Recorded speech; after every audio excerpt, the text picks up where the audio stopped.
The earth trembles. God's words unveiled in the last days dot the wind side across the barren hill. A restless murmur that stirred the dust at Samuel's feet as twilight draped the land in a shroud of dee. Penning gray, he stood there, hands shoved deep into his pockets, his gaze locked on the horizon where storm clouds churned like a restless sea, their edges tinged with the last fleeting glow of the sun. Beside him, Eli, his face carved with the lines of a life spent wrestling with sacred truths, cradled an old Bible against his chest, its leather cover scarred and softened by years of relentless study. The air between them thrummed with an unspoken tension, a stillness that felt alive, pregnant with questions Samuel could no longer bury. He turned to Eli, his voice cutting through the quiet. Raw with a hunger he couldn't name. Eli, everywhere I go, I hear it whispers in the village, mutterings by the fire. The end of the world. They say, earthquakes swallowing cities, skies turning, black, chaos tearing everything apart. They point to that book of yours and swear it's all there. But I'm tired of rumorsy, want the truth. What does God himself say about the last days? I need his words, not theirs. Eli's eyes, sharp and piercing despite the weight of his years, met Samuel's with a gravity that made the young man's breath catch. He opened the Bible slowly, deliberately, his fingers brushing the pages with a reverence that seemed to hush the wind itself. God's words are more than enough, Samuel, he said, his voice low and resonant, carrying the weight of unshakable conviction. He's spoken through his prophets, his son, and his spirit about the days to come, days that will shake the earth and test the hearts of men. Let's begin with what Jesus, the Son of God, told his disciples in Matthew 24:3-8. They asked him, "Tell us, when will this happen? And what will be the sign of your coming and of the end of the age?" And Jesus answered, "Watch out that no one deceives you, for many will come in my name, claiming, 'I am the Messiah,' and will deceive many. You will hear of wars and rumors of wars. But see to it that you are not alarmed. Such things must happen, but the end is still to come. Nation will rise against nation, and kingdom against kingdom. There will be famines and earthquakes in various places. All these are the beginning of birth pains. Do you hear it? Samuel, God's own son, says earthquakes are part of the signs warnings woven into the fabric of the last days." Samuel shifted his weight, the words sinking into him like stones into still water. "Birth pains?" he echoed, his brow creasing. "So God's telling us these earthquakes are not the end. They're just the start of something bigger." Eli nodded, his fingers lingering on the page as if anchoring himself to the truth. "Yes, exactly. Jesus called them the beginning, a signal that the world is laboring toward a moment God has ordained." He didn't stop there either. In Luke 21:10-11, he warned again, "Nation will rise against nation, and kingdom against kingdom. There will be great earthquakes, famines, and pestilences in various places, and fearful events, and great signs from heaven." God's Son spoke plainly. Samuel, he told us the earth will tremble, and not just in small waste-street earthquakes, fearful events, signs from above. These are his words, straight from his lips to those who'd listen. Samuel leaned closer, his eyes darting to the text as Eli held it steady. Great earthquakes, he murmured, almost to himself. What does God mean by great? How bad does he say it'll get? Eli's hand moved with purpose, flipping forward through the scriptures, his voice taking on a somber edge. God showed that to John, his servant, in visions of the end. Listen to Revelation 6:12 to 17. I watched as he opened the sixth seal. There was a great earthquake. The sun turned black, like sackcloth made of goat hair. The whole moon turned blood red, and the stars in the sky fell to earth, as figs drop from a fig tree when shaken by a strong wind. The heavens receded like a scroll being rolled up, and every mountain and island was removed from its place. Then the kings of the earth, the princes, the generals, the rich, the mighty, and everyone else, both slave and free, hid in caves and among the rocks of the mountains. They called to the mountains and the rocks, fall on us and hide us from the face of him who sits on the throne and from the wrath of the Lamb. For the great day of their wrath has come. And who can withstand it? That's no ordinary quake. Samuel, God says it's a shaking so fierce it moves mountains, darkens the sun, and drives men to beg for death rather than face his wrath. Samuel's breath hitched, his hands tightening into fists at his sides. Every mountain moved. He said, his voice, barely above a whisper, the stars falling, the sky rolling up, that's God's power breaking everything apart. What else does he say? I need to hear more. Asterisk Eli turned the pages again, his tone steady but laced with awe. God didn't hold back. In Revelation 8:3-5, he showed John the next step.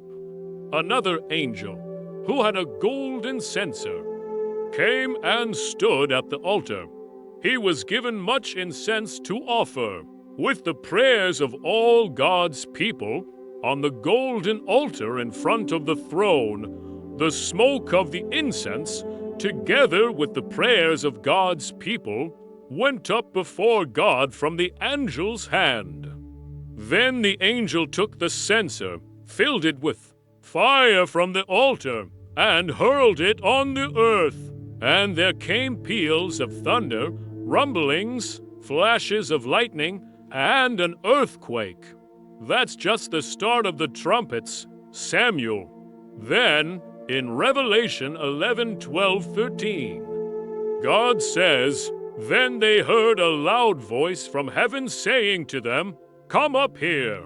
And they went up to heaven in a cloud, while their enemies looked on. At that very hour there was a severe earthquake, and a tenth of the city collapsed. 7,000 people were killed in the earthquake, and the survivors were terrified and gave glory to the God of heaven. God's telling us these quakes are his voice, his judgment shaking the earth awake. Samuel rocked back on his heels, the wind tugging at his hair as he processed the weight of it all. A severe earthquake, collapsing, people dying. Why, though, is God just angry? What's he trying to say with all this? Eli paused, his gaze softening as he traced a finger along the edge of the Bible. It's judgment, yes, but it's more God's justice, his purpose unfolding. He spoke through Isaiah long ago. In chapter 20, for 18-20, the floodgates of the heavens are opened, the foundations of the earth shake. The earth is broken up, the earth is split asunder, the earth is violently shaken. The earth reels like a drunkard, It sways like a hut in the wind. So heavy upon it is the guilt of its rebellion that it falls never to rise again. God says the earth shakes because of sin, Samuel its rebellion against him. But he doesn't leave it there. In Haggai 2:6-7, he promises, "This is what the Lord Almighty says, in a little while I will once more shake the heavens and the earth, the sea and the dry land. I will shake all nations, and what is desired by all nations will come. And I will fill this house with glory." It's not just tearing down its God, preparing the way for his glory to shine. Samuel nodded, his mind swirling as he paced a few steps along the hilltop. So he shakes the heavens, the earth, the nations, everything. What does he say happens when it gets even worse? Because it sounds like it builds up. Ellie's fingers danced across the pages, landing on a passage that made his voice tremble with intensity. The worst comes in Revelation 16:17-21. The seventh angel poured out his bowl into the air, and out of the temple came a loud voice from the throne, saying, "It is done." Then there came flashes of lightning, rumblings, peals of thunder, and a severe earthquake. No earthquake like it has ever occurred since mankind has been on earth. So tremendous was the quake. The great city split into 3 parts, and the cities of the nations collapsed. God remembered Babylon the Great and gave her the cup filled with the wine of the fury of his wrath. Every island fled away, and the mountains could not be found. From the sky huge hailstones, each weighing about 100 pounds, fell on people, and they cursed God on account of the plague of hail, because the plague was so terrible. That's the pinnacle, Samuel, God's final word on the quakes. Nothing escapes his hand. When he unleashes that power, Samuel stopped pacing, his eyes wide as he stared at Eli. No earthquake like it ever. The cities splitting. The mountains Gonagids wiping it all out. Why does he say it has to be that big? Ellie's expression grew resolute, and he turned back a few books to another passage. God explains it in Hebrews 12:25-27. See to it that you do not refuse him who speaks.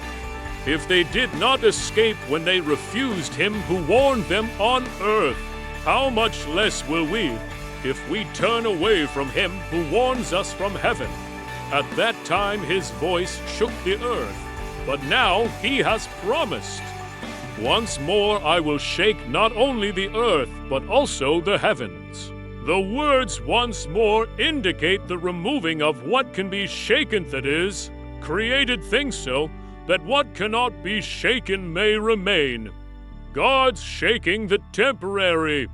Samuel things stained by sin, so his eternal kingdom stands alone.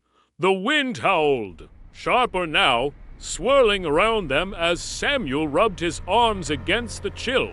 The temporary gone. He said, almost to himself, what does God say comes after that? After all the shaking, what's left? Ellie's face brightened, and he turned to the final chapters with a quiet joy. God's promise is the heart of it all. Revelation 21:1-5 says, "Then I saw a new heaven and a new earth.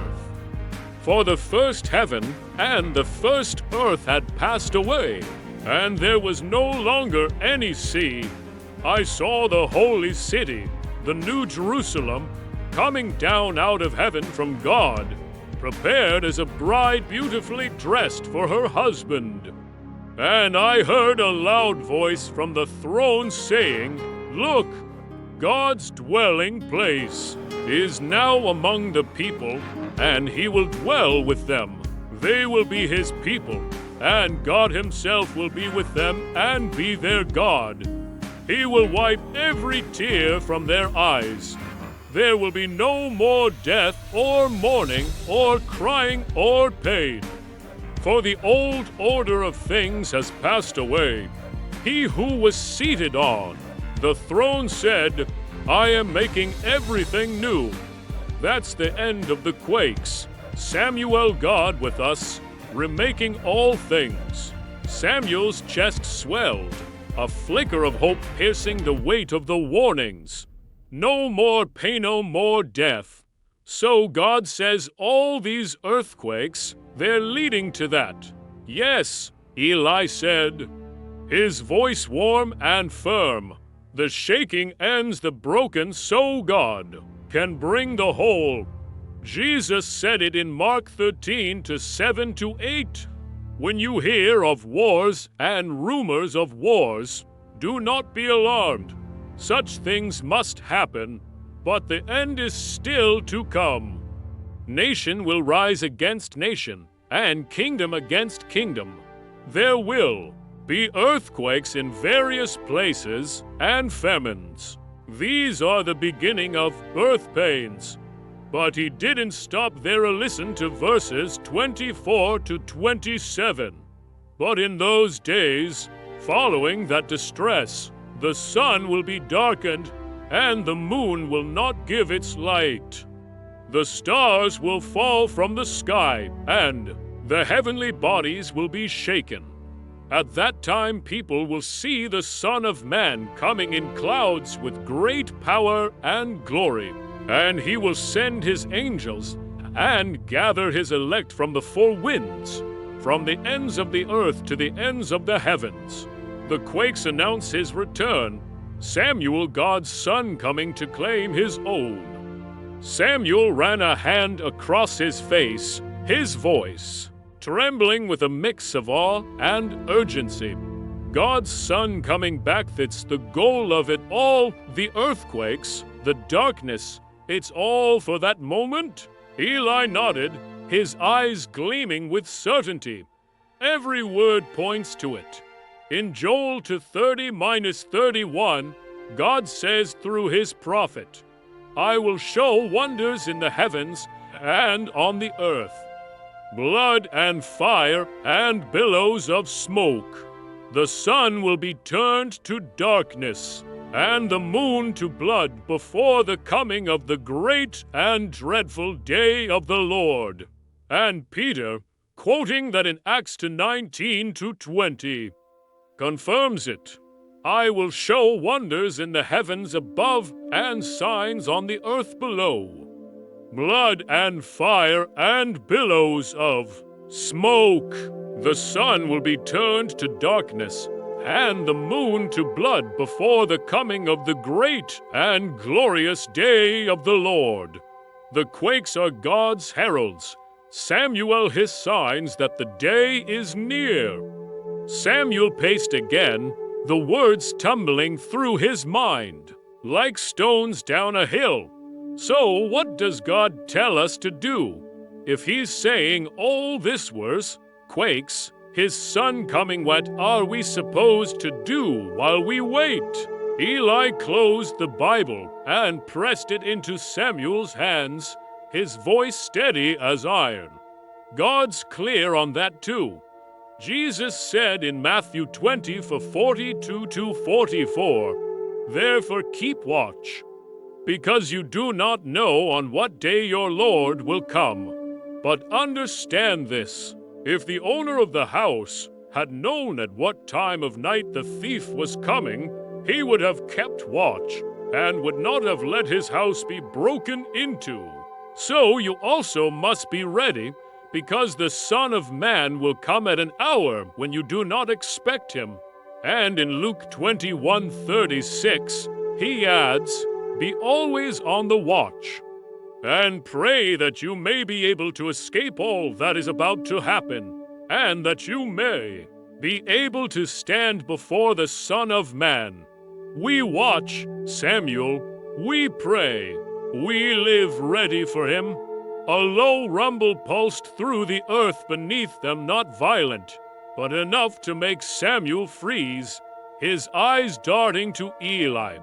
Was that God speaking again? Eli stood unmoved, his gaze fixed on the storm now rolling closer. Maybe, he said simply, or maybe it's what God said in Romans 8:19-22.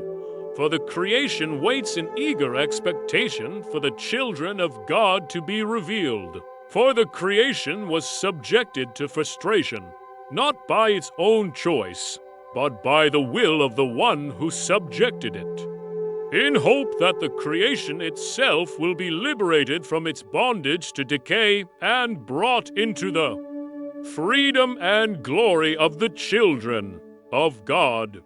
We know that the whole creation has been groaning as in the pains of childbirth right up to the present time. The earth's been groaning since the fall. Samuel waiting for God to finish what he started. Samuel clutched the Bible tighter, its edges digging into his palms as the wind whipped round them. It's groaning now, he said, his voice firming with resolve. I want to know it all, every word God said about those days. I need to understand. Eli's hand rested on Samuel's shoulder, a spark of approval in his eyes. Then we'll dig deeper. His words are here. He tapped the Bible waiting to guide you through the trembling dot as the first raindrops fell.